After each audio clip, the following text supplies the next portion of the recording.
अस्सलामुअलैकुम। आज की इस वीडियो में आपको अज़ाब कब्र का एक बड़ा ही दिल दहला देने वाला वाक़या सुनाने वाला हूँ, जिसको सुनकर आपके रोंगटे खड़े हो जाएंगे। ये बड़ा ही इबरतनाक वाक़या है, इसको पूरा ज़रूर सुनिएगा और नीचे कमेंट में इस्तग़फ़ार ज़रूर लिख दें। अल्लाह पाक इस वीडियो को देखने वाले तमाम दोस्त अहबाब के गुनाहों को माफ़ फरमाए, आमीन या रब्बल आलमीन। चलिए वीडियो को शुरू करते हैं। दोस्तों, कब्र इंसान को ज़बाने हाल से मुखातब करके कहती है कि ए इंसान, तूने उस वक्त क्यों याद नहीं रखा जब तू इतराते हुए बड़े फख्र से, बड़े गरूर से, बड़े तकब्बर से, नखूद से मेरी पुश्त पर चला करता था। तूने अपनी जिंदगी में महसूस किया और तुझे बतलाया भी गया था कि मैं तन्हाई, वहशत और कीड़ों का घर हूँ। ये जानते हुए कि तूने यहाँ आना है,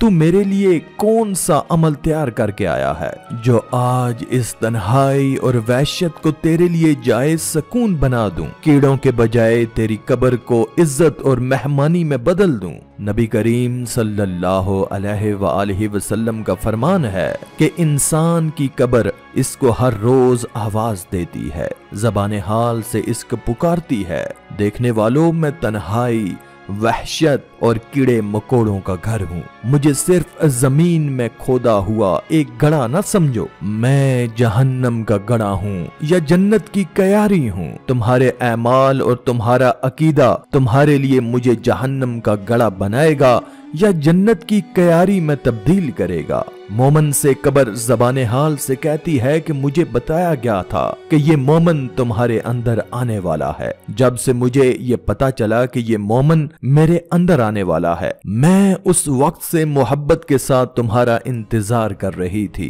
ताकि तुम्हें आराम पहुंचाऊं। जबकि इसके बरक्स काफर से ये कहती है, जब तू मेरी पुश्त पर बदअमली करता था, मेरी सतह पर बुरे अकीदे और बुरे अमल के साथ चलता फिरता था, उस वक्त से मेरे अंदर तेरा बुग़्ज़ और दुश्मनी मौजूद है। तू मेरे पास आ गया, अब मैं तुझसे वो सलूक करूंगी जिसके लिए अल्लाह ताला ने मुझे तुझ पर मुसल्लत किया है। फिर कब्र उसको दबाती है हत्ता कि उसकी पसलियां इधर से उधर और उधर से इधर निकल जाती हैं, और ये ख्याल मत करो कि ये सिर्फ काफर के लिए है। हजूर नबी करीम सल्लल्लाहु अलैहि वसल्लम ने हजरत साद बिन माज जैसे जलील अल कद्र सहाबी की वफात के बाद उनके बारे में फरमाया कि साद नेक आदमी और अच्छे अकीदे का मालिक था। नबी करीम सल्लल्लाहु अलैहि वसल्लम का ये सहाबी पेशाब के छींटों से परहेज नहीं करता था। उन्होंने जिस्म और कपड़े थोड़ा बहुत पेशाब से आलूदा होने की सूरत व हालत में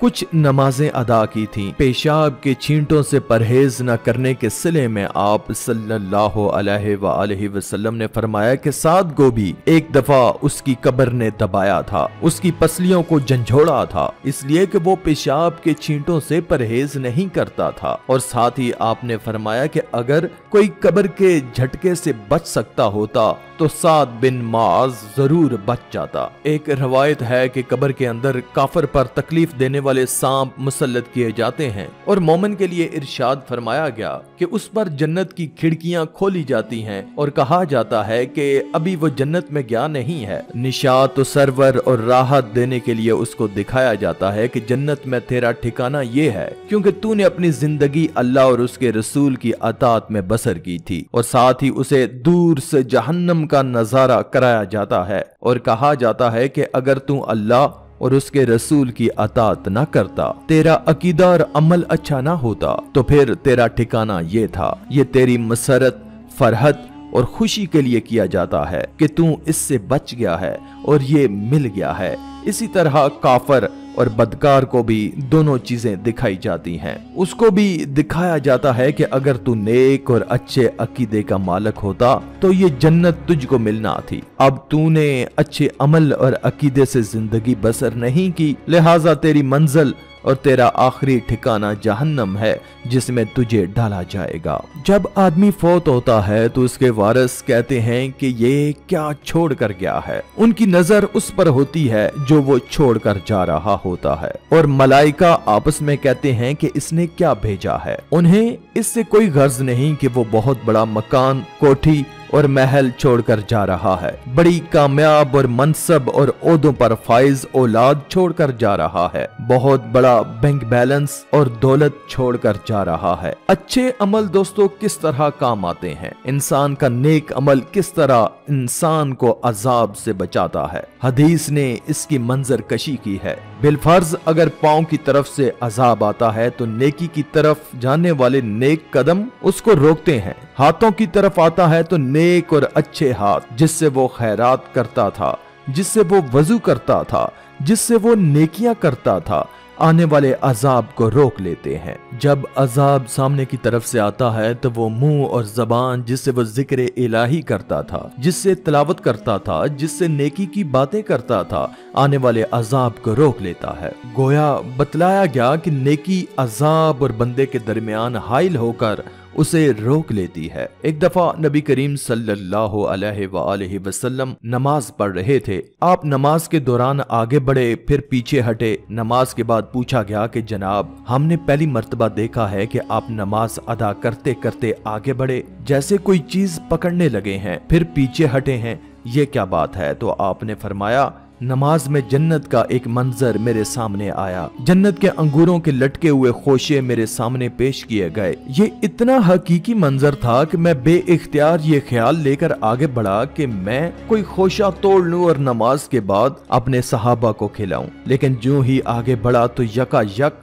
वो मंजर बदल गया और फिर जहन्नम का एक मंजर सामने आया, और वह मंजर भी इंतहाई हकीकी था कि मैं बेइख्तियार पीछे हटा कि इसकी कोई लपट मुझे अपनी लपेट में न ले ले। अब ये दोनों चीजें, जन्नत के मेवे और जहन्नम की आग के शोले, नबी करीम सल्लल्लाहु अलैहि वसल्लम ने आया अपनी आंखों से देखे, लेकिन जितने सहाबा पीछे मौजूद थे उनमें से किसी एक ने भी नहीं देखे। ये दोनों मिसालें ये साबित करने के लिए काफी हैं कि दूसरे जहां के वाकयात, मनाजर और चीजें इस तरह नजर नहीं आती। हदीस पाक में भी कहा गया है कि अगर अजाब कब्र के मनाजर, वो चीखें और आवाजें जो अजाब के नतीजे में पैदा होती हैं, अगर दुनिया वाले वो मनाजर देख लें या उन आवाजों को सुन लें तो वो खौफ और दहशत के मारे अपने मुर्दों को दफनाना छोड़ दें। इसी तरह का एक वाकया है कि जब अहमदपुर शर्किया में एक नेक खातून दीनी मदरसा चलाया करती थी, उनको एक लाइलाज मर्ज लाहक हो गया। मेरे पास बहावलपुर विक्टोरिया हॉस्पिटल में दाखिल हुई और वहीं पर वफात पा गईं। उनके इलाज पर उठने वाले इखराजात कराची से एक अल्लाह वाले हाजी साहब, जो हमारे एक प्रोफेसर साहब के ससुर हैं, वो भेजा करते थे। जब नेक खातून फौत हो गई तो हाजी साहब को कराची में इतला दी गई। वो तशरीफ लाए और सीधा उस बीबी की कब्र पर गए। वहां आकर सबसे पहले मुझे ये खुशखबरी सुनाई कि अल्लाह ताला ने बीबी पर कब्र में अपनी खास रहमतें नाज़िल फरमाई हैं। अगले रोज हाजी साहब फिर कब्रिस्तान तशरीफ ले गए। जब वापस लौटे तो बेहद गमगीन थे। आते ही रोना शुरू कर दिया, खाना पीना बंद कर दिया, मगर नमाज की पाबंदी जारी रही। हर वक्त इस्तग़फ़ार में मशगूल रहते। 3 दिन खाना पीना बंद करने की वजह से बहुत कमजोर हो गए। तो डॉक्टर साहब जो उनके दामाद थे मुझे लेकर गए। मैं जब वहां पहुंचा तो देखा कि हाजी साहब सजदे में पड़े हुए आहिस्ता आहिस्ता अल्लाह से इस्तग़फ़ार और आहोजारी कर रहे हैं। आवाज में इतना दर्द और सोज था कि पास बैठने वाले पर भी करिया तारी हो जाता। मैंने उन्हें अपनी तरफ मुतवज्जा करने की कोशिश की। मेरे बार बार के इसरार पर उन्होंने बताया कि हजरत मौलाना अहमद अली लाहौरी रहमतुल्लाह ने उनको कश्फे कबूर का वजीफा बताया था। वो उन्होंने पहले रोज उस बीबी की कब्र पर किया तो नहायत अच्छी खबर मिली। दूसरे रोज साथ वाली कब्रों पर वही वजीफा पड़ा तो देखा कि सब कब्रें आग से भरी हुई हैं और मुर्दे आग में तड़प रहे हैं। किसी कब्र में आग कम है, किसी में ज्यादा, हत्ता के पूरे कब्रिस्तान में सिर्फ 3 कब्रें उस आग से महफूज थीं। हाजी साहब ने फरमाया कि ये मंजर देखकर रोऊं ना तो और मैं क्या करूं। अल्लाह से उनके लिए तखफीफे अजाब की दुआ मांग रहा हूं। ऐसा दर्दनाक अजाब है कि अगर आप देख लें तो ज़हनी तवाज़न खो बैठें या दहशत से मर जाएं। फिर हाजी साहब ने हजूर सल्लल्लाहु अलैहि वसल्लम का इरशाद गरामी सुनाया, जिसका मफहूम यह है कि अजाब कब्र इस कदर दर्दनाक है कि अगर इंसान इसको देख लें या आवाज सुन लें तो पागल होकर जंगलों में भाग जाएं और अपने मुर्दे दफन करना बंद कर दें। मैंने हाजी साहब से पूछा कि कब्रें आग से क्यों भरी हुई हैं, तो उन्होंने बताया कि एक तो नमाज छोड़ने की वजह से, दूसरा इस्तंजे से बेतौहीदी करने की वजह से।